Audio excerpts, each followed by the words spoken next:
वज़ीर आज़म नरेंद्र मोदी ने गरीबों, मुतवासित तबके और ख़वातीन को सस्ता और बेहतर इलाज फराहम करने के अपने अज़म का इजहार करते हुए पीर को कहा कि मुल्क में एक शमूलियती और जामिया सेहत की सहूलियात का मंसूबा इंफ्रास्ट्रक्चर तैयार किया जा रहा है। मिस्टर मोदी ने आयुष्मान भारत प्रधानमंत्री जन आरोग्य योजना की तीसरी सालगिरह के मौके पर ऑनलाइन प्रोग्राम में आयुष्मान भारत डिजिटल मिशन का आगाज करते हुए कहा कि इससे मुल्क में सेहत की सहूलियात, हॉस्पिटल, डॉक्टर, फार्मेसी, अद्वियात की दुकानें और मरीज एक प्लेटफॉर्म पर दस्तयाब होंगे।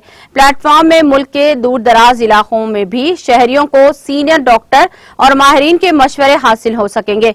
वज़ीर आज़म ने जन औषधि, आयुष्मान भारत डिजिटल लेन देन, ई संजीवनी टेलीमेडिसिन का भी जिक्र करते हुए कहा कि मुल्क में गुज़िश्ता 6 से 7 सालों के दौरान सेहत की सहूलियात का मजबूत बनाने के लिए काम किया जा रहा है। हुकूमत जल्द ही एक नई हेल्थ पॉलिसी लेकर आएगी। ये पॉलिसी मुकम्मल तौर पर शमूलियती और जामा होगी। उन्होंने कहा कि कोरोना वबा के दौरान करोड़ों लोगों ने हुकूमत की स्कीमों से फायदा उठाया है।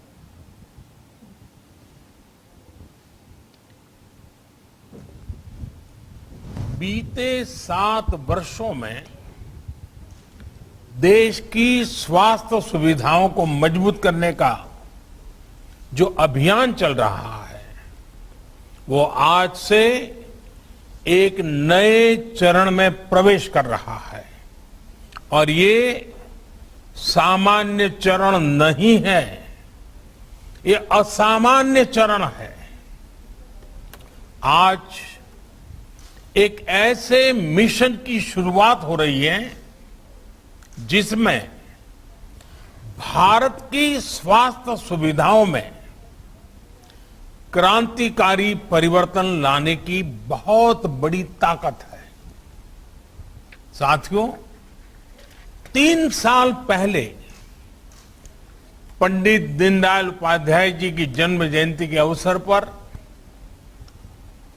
पंडित जी को समर्पित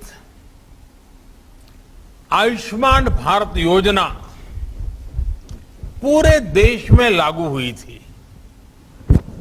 मुझे खुशी है कि आज से आयुष्मान भारत डिजिटल मिशन भी पूरे देश में शुरू किया जा रहा है। ये मिशन नाज़रीन, हमारे टीटीवी न्यूज़ को सब्सक्राइब करिए, बेल आइकॉन को प्रेस करिए, शेयर करिए और लाइक करना ना भूलें। और किसी एडवर्टाइजमेंट से मुताल्लिक जानकारी के लिए हमारे इस नंबर पर कांटेक्ट कीजिए।